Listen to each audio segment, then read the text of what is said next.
एक बार मिल करके ओम का उच्चारण करेंगे।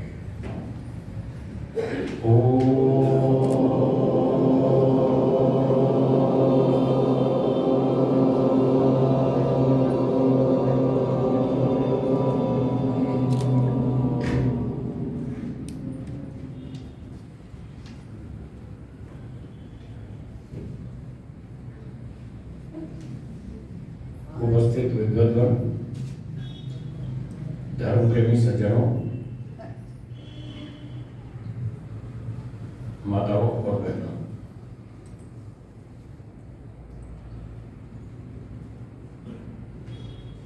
पिछले 2 दिन से हमारी चर्चा चल रही थी मनुष्य जीवन का अंतिम लक्ष्य क्या है।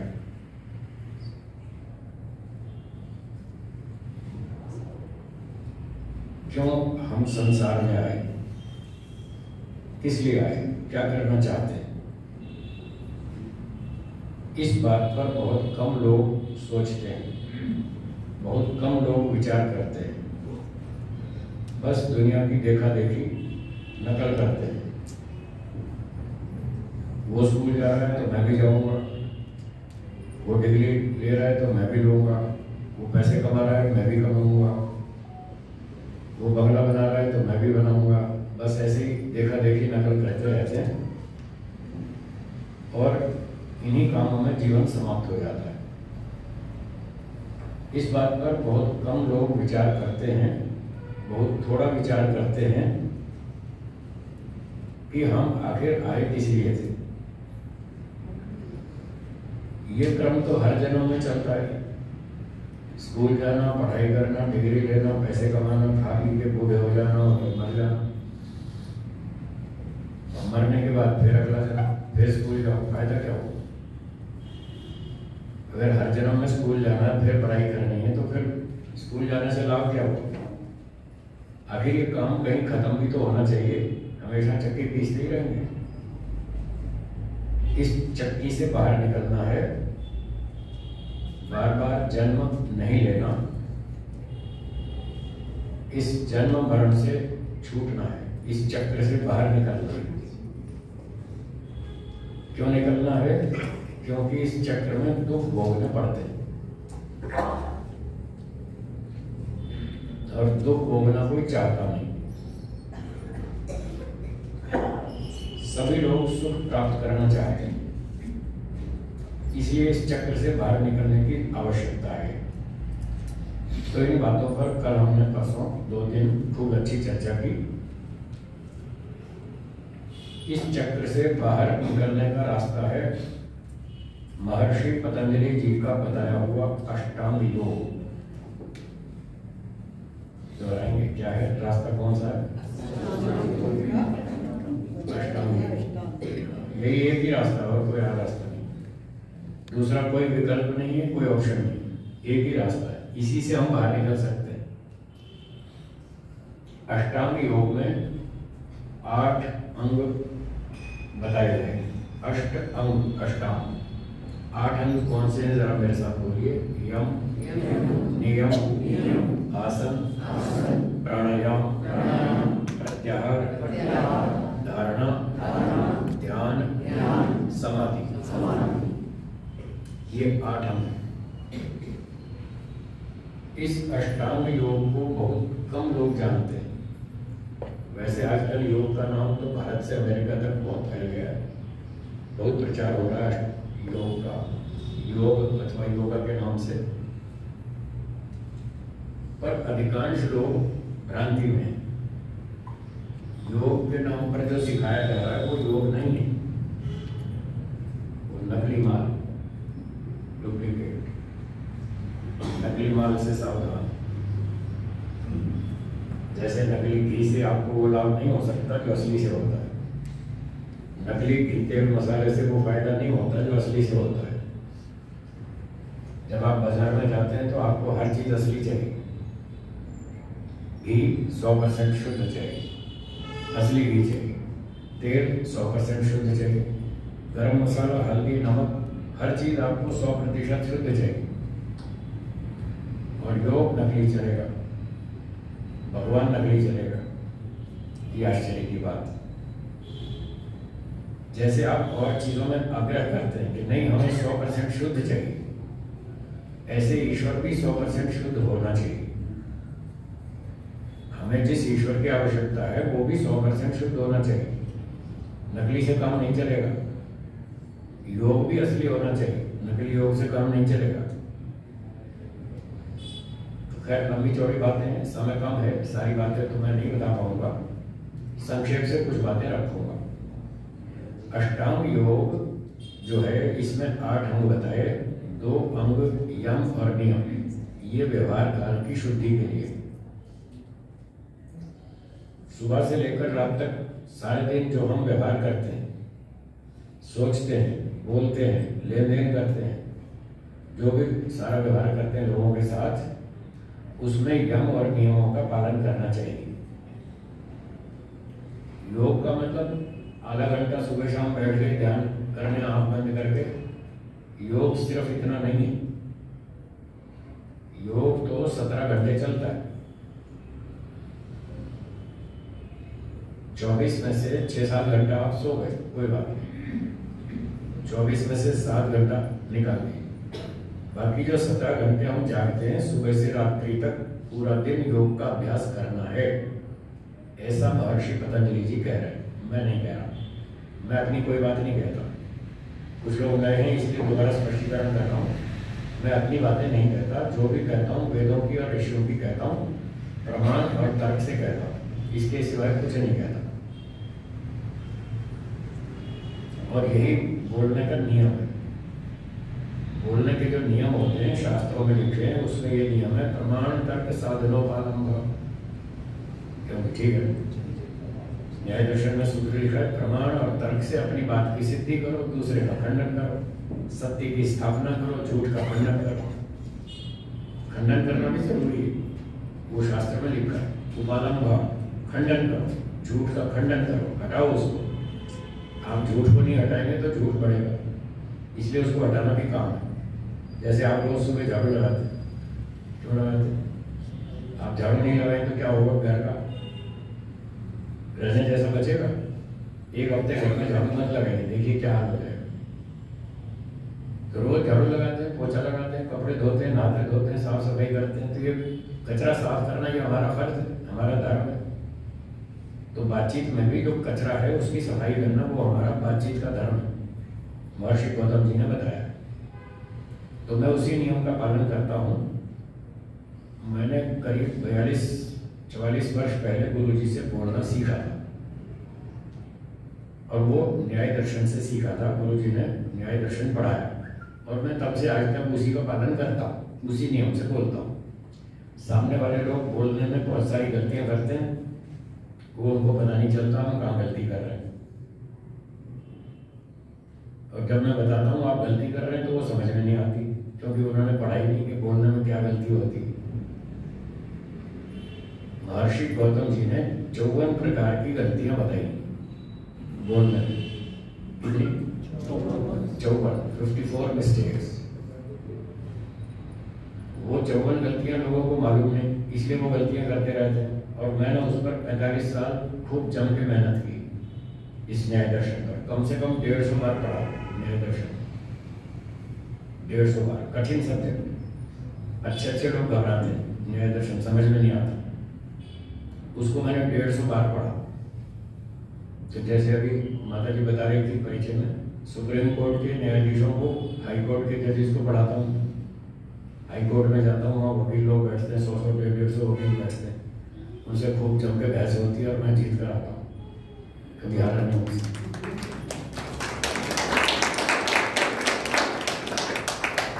जो जीत जाता हूँ वो न्याय दर्शन के गौतम मुनि जी का आशीर्वाद, उनके आशीर्वाद से जीत कर आता हूँ। मैं जानता हूँ बोलने में कहाँ गलती होती है, कैसी कैसी गलतियाँ होती हैं, वो मैं सारी समझता हूँ। उन 54 गलतियों पर 40 साल मेहनत करके मैंने थीसिस तैयार की और उसकी पुस्तक छाप दी। पुस्तक का नाम है सत्य की खोज। जो लोग वकील लोग हैं, न्याय दर्शन पढ़ते हैं, उनको ज़्यादा समझ में आएगी, बाकियों को कम आएगी। फिर भी न्याय दर्शन भी पढ़ें और उस किताब को भी पढ़ें तो आपको भी पता चलेगा हम कहाँ कहाँ कैसी कैसी गलतियाँ करते हैं। जब गलतियों का पता होगा तभी समझ में आएगा कि हमने कहाँ भूल की, क्या भूल की। कोई बताएगा तो समझ में आ जाएगा, अगर वो नहीं पढ़ेंगे तो बताने पर भी समझ नहीं आएगा कि हमने क्या गलती की। तो इसलिए इस न्याय विद्या को जरूर सीखना चाहिए। इस न्याय विद्या के बिना कोई योगी नहीं बन सकता। कुछ दिन पहले मैंने ये वाक्य बोल दिया कहीं प्रवचन में कि न्याय का विद्वान हुए बिना व्यक्ति योगी नहीं बन सकता।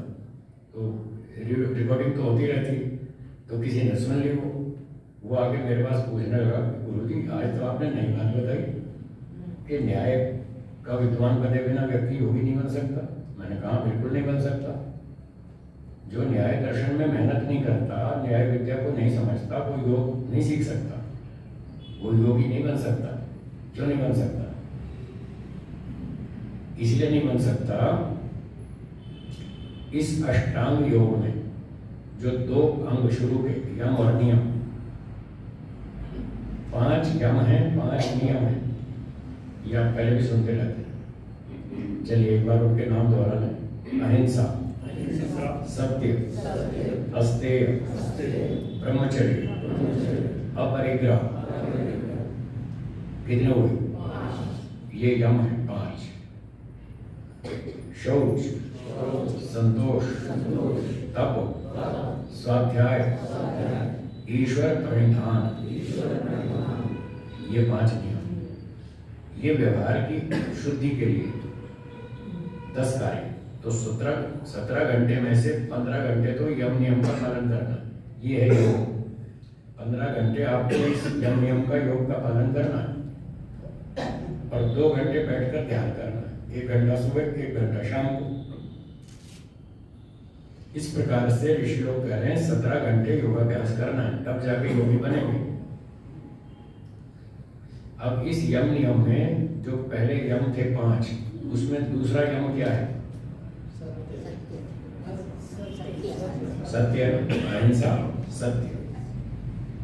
तो महर्षि पतंजलि जी कह रहे हैं कि पहले अपने व्यवहार में सत्य का पालन करो, सत्य सोचो, सत्य बोलो, सत्य आचरण करो। मन, वाणी, शरीर से तीनों प्रकार से सत्य का पालन करना है, ऐसा महर्षि पतंजलि जी कह रहे हैं। अब सत्य को जानने के लिए वो 54 गलतियां बीच में बाधक बनती है। हाँ जी, क्या बोला? वो 54 गलतियां हमको सत्य से भटकाती हैं, दूर ले जाती हैं। अब जो व्यक्ति 54 गलतियां नहीं समझ रहा तो वो सत्य से भटक जाएगा, उसको सत्य समझ में नहीं आएगा।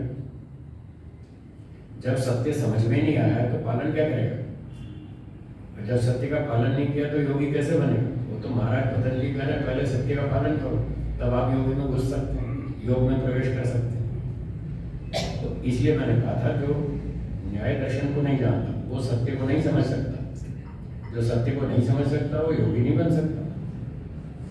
इसलिए पहले न्याय की जरूरत है, बाद में योग की जरूरत है। एक व्यक्ति को जाना है अपने लक्ष्य पर, उसको आंख भी चाहिए और पांव भी चाहिए, हाँ या ना? एक व्यक्ति की आंख तो ठीक है, पांव टूटा हुआ है, वो लक्ष्य पर पहुंच जाएगा? नहीं पहुंच पाएगा। और एक का पांव तो ठीक है पर आंख टूटी है, वो देख नहीं पा रहा बेचारा, क्या वो लक्ष्य पर पहुंच जाएगा? दोनों चाहिए, आंख भी चाहिए, पांव भी चाहिए। अब दोनों में से पहले क्या चाहिए? पहले आंख चाहिए या पहले पांव चाहिए? पहले आंख चाहिए, पहले रास्ता देखेंगे तभी तो चलेंगे। जब आप सड़क पर चलते हैं तो पहले रास्ता देखते हैं या पहले चलते हैं? पहले रास्ता देखते हैं, रास्ता ठीक ठाक कहाँ है, गड्ढा तो नहीं है, कोई खड्डा खाई तो नहीं है, कोई कांटे वाटे तो नहीं है। पहले आंख से रास्ता देखते फिर चलते। तो देखना पहले, चलना बाद में। तो न्याय दर्शन आंख का काम करता है, ये हमको रास्ता दिखाता है, ऐसे चलो। और योग दर्शन पैर का काम करता है, वो कहता है चलो अब आचरण करो, पहले सबक देखो रास्ता साफ सुथरा है फिर चलो। तो न्याय का नंबर पहले है, योग का नंबर बाद में।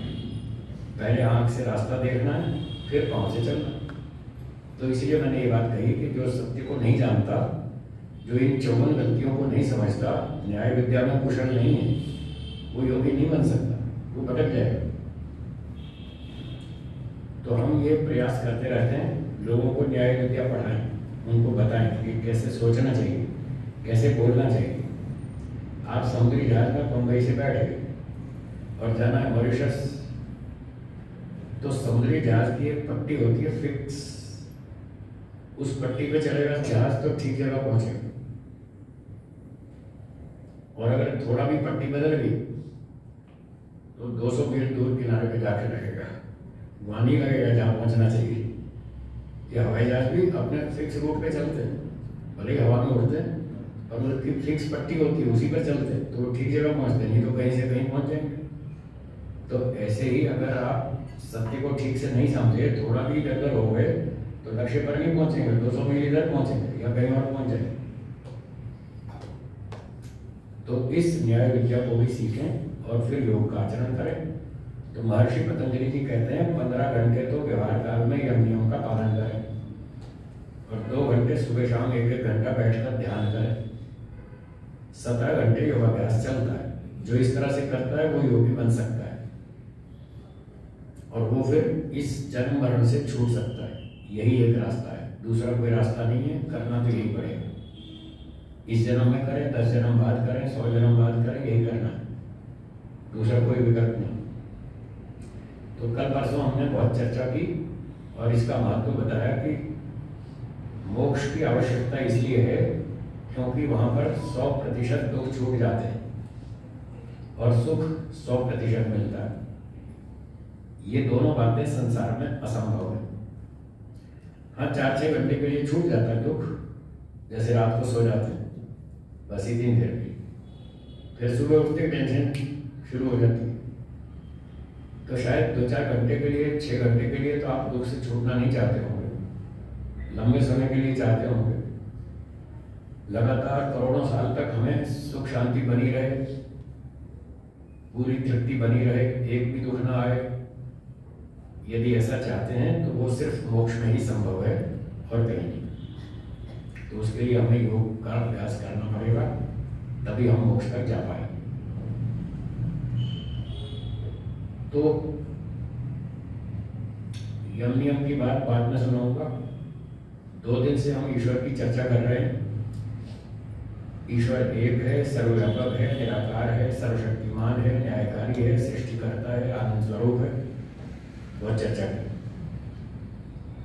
अब थोड़ा सा प्रैक्टिकल भी करेंगे। अब हम पहले ध्यान करेंगे, जो सुबह शाम बैठ के करना चाहिए, बाकी चर्चा बाद में करें। उसके बाद अंत में शंका समाधान भी करेंगे। आपके जो प्रश्न होंगे उनका उत्तर भी देने का प्रयास करेंगे। तो अब जरा कमर सीधी करके बैठ जाए, पहले कुर्सी पर बैठे, कमर सीधी कर लें, गर्दन सीधी, आंखें बंद।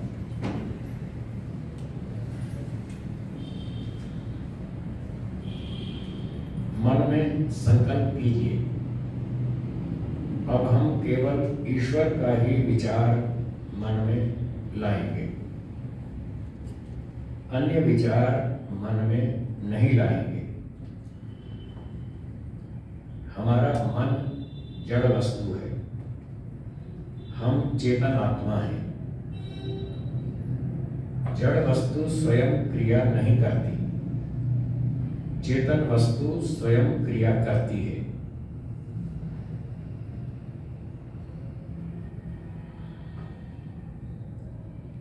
मैं आत्मा हूं, मैं चेतन हूं, मैं क्रिया करता हूं। मन में जो भी विचार उठते हैं वो मैं उठाता हूं, ऐसा सोचें। विचार उठने के 2 कारण हैं, मुख्य 2 कारण, इच्छा और प्रयत्न। ये दोनों गुण, इच्छा गुण और प्रयत्न गुण, चेतन वस्तु में होता है। जड़ वस्तु में न इच्छा होती है न प्रयत्न होता है। मन जड़ वस्तु है, मन की अपनी कोई इच्छा नहीं है, मन स्वयं कोई प्रयत्न नहीं करता, कोई क्रिया नहीं करता। जैसे कार जड़ वस्तु है, स्कूटर जड़ वस्तु है, ये दोनों गाड़ियां स्वयं नहीं चलती, इनको चेतन ड्राइवर चलाते हैं। जैसे कार जड़ है, इसको चेतन ड्राइवर चलाता है, ऐसे ही मन भी कार के समान जड़ वस्तु है, उसको चेतन आत्मा चलाता है। मैं ही आत्मा हूं, ऐसा सोचिए। मैं ही मन में विचारों को उठाता हूं। जिस वस्तु में मुझे राग है, आसक्ति है, अटैचमेंट है, जो वस्तु मुझे सुखदायक दिखती है, मैं अपनी इच्छा से और अपने मानसिक प्रयत्न से उस वस्तु का स्मरण करता हूँ, उस वस्तु का विचार मन में उठाता हूँ, उसका चिंतन करता हूँ, उसको प्राप्त करने की योजनाएं बनाता हूँ। इस तरह से जितने भी विचार उठाता हूँ, मैं ही उठाता हूँ। कभी कभी उन चीज़ों के विचार भी उठाता हूँ जिनसे मुझे द्वेष है, जिन लोगों ने मेरा नुकसान किया, हानि की, झूठे आरोप लगाए, बदनाम किया, मुझे परेशान किया, मेरी संपत्ति छीन ली, उन दुष्ट लोगों को भी मैं ही याद करता हूँ। उनसे द्वेष है, उस द्वेष के कारण मैं ये सारे विचार उठाता हूँ। तो इससे पता चलता है कि आत्मा ही सारे विचार उठाता है, चाहे राग वाले चाहे द्वेष वाले। जब तक संसार की वस्तुओं में, जड़ चेतन पदार्थों में ये राग और द्वेष बना रहेगा, तब तक आप विचारों को नहीं रोक पाएंगे। इसके लिए राग और द्वेष को समाप्त करना होगा, कम करना होगा, घटाना होगा। एक झटके में नहीं होगा, समय लगेगा, लंबा समय लगेगा, बहुत मेहनत करनी पड़ेगी राग द्वेष को हटाने के लिए। तो मन में संकल्प करें, अब मैं राग द्वेष नहीं करूंगा, इस समय कोई विचार, सांसारिक विचार नहीं उठाऊंगा, केवल ईश्वर का ही विचार मन में लाऊंगा। प्रतिदिन ध्यान के समय ये संकल्प अवश्य करें। इससे आपको विचारों को रोकने में लाभ होगा, सहायता मिलेगी। तो एक संकल्प ये हुआ। अब दूसरी बात, मन में थोड़ी ध्यान की तैयारी करते हैं हम। तैयारी में क्या करना, मन में सोचिए चारों तरफ खूब गहरा अंधेरा है। जैसे रात को अंधेरा होता है, वैसा ही अंधेरा इस समय सोचिए। मान लीजिए आप अपने घर पर बैठे हैं, अपने कमरे में।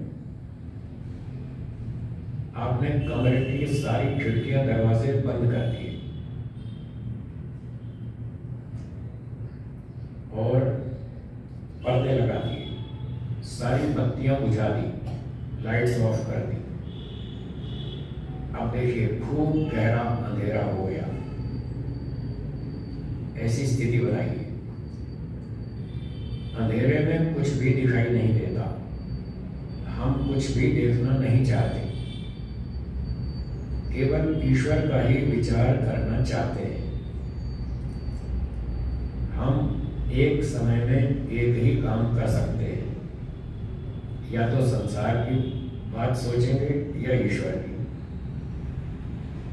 इस समय हम ईश्वर की बात सोचना चाहते हैं, ईश्वर की स्तुति प्रार्थना करना चाहते हैं, ईश्वर का चिंतन, ध्यान, मनन करना चाहते हैं। इसलिए संसार की बातों को बंद करना है, और उनको बंद करने में ये अंधेरे वाली स्थिति बहुत अच्छी सहायक है। इसलिए हमने अंधेरे की स्थिति बनाई। बार बार सोचिए चारों तरफ खूब गहरा अंधेरा है। दूसरी वस्तु शून्य आकाश है। शून्य आकाश मतलब खाली स्थान, स्पेस। अंधेरा और आकाश, ये दो चीजें अपने मन में देखिए। ये ध्यान की तैयारी चल रही है। इतनी तैयारी करके आप ध्यान शुरू करेंगे। इस पूरे आकाश में ईश्वर का चिंतन मनन शुरू करेंगे। 6 वाक्य मेरे पीछे पीछे दोहराइए। हे ईश्वर आप एक हैं। आप सर्वव्यापक हैं। आप निराकार हैं। आप चेतन हैं। आप न्यायकारी हैं। आप आनंद स्वरूप हैं। ये ध्यान की तैयारी हो गई और अब हम एक छोटे से मंत्र से ईश्वर का ध्यान करेंगे। मैं मंत्र बोलता हूँ, आप उसे सुनिए और बाद में दोहराइए। ओम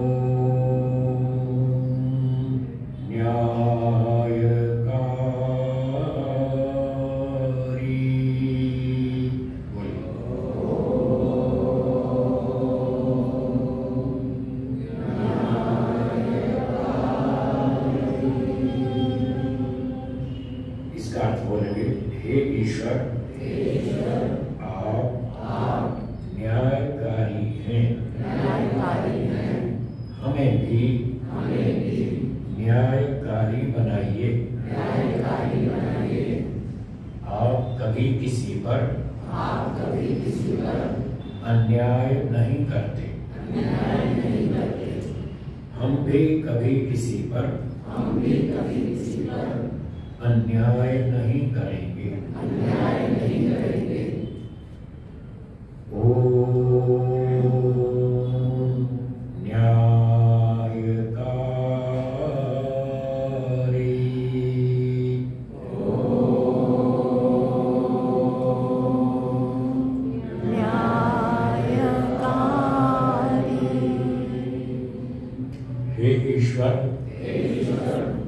आप न्यायकारी हैं।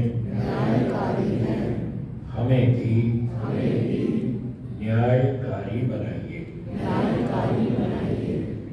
आप कभी किसी पर अन्याय नहीं करते। हम भी कभी किसी पर अन्याय नहीं करेंगे।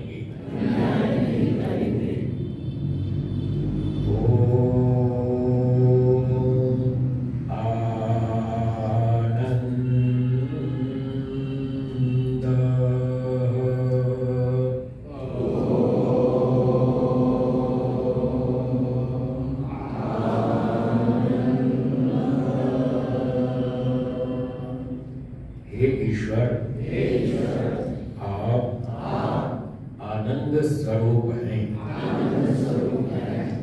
हमें भी आनंद दीजिए। आप कभी किसी पर आप सदा आनंद में रहते हैं। हमें भी आनंद दीजिए। आप कभी भी दुखी नहीं होते। हम भी कभी भी दुखी न हो।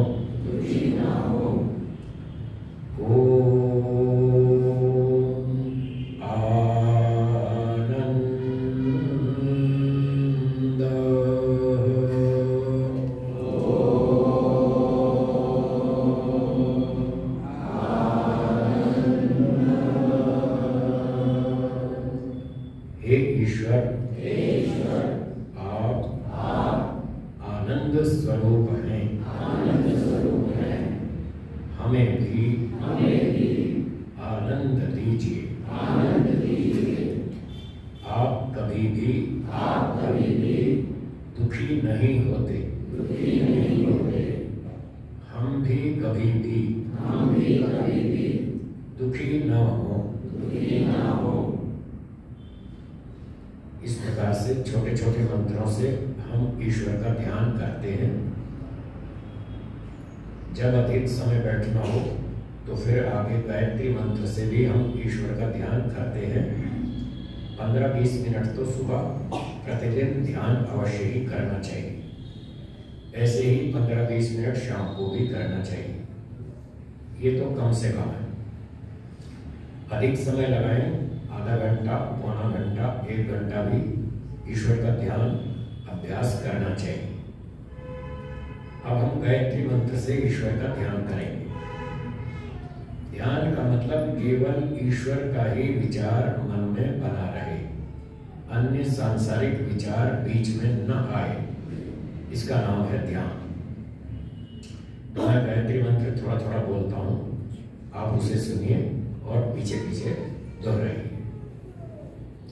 ओम भूर्भुवः स्वाहा।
छोटे बड़े मंत्रों से ईश्वर का ध्यान करना चाहिए। आगे वैदिक संध्या है, ओम शन्नो देवी रविष्टयम, इन मंत्रों से भी ईश्वर का ध्यान करना चाहिए। अब हम ध्यान के कार्य को विराम देते हैं। दोनों हाथों को थोड़ा सा रगड़िए।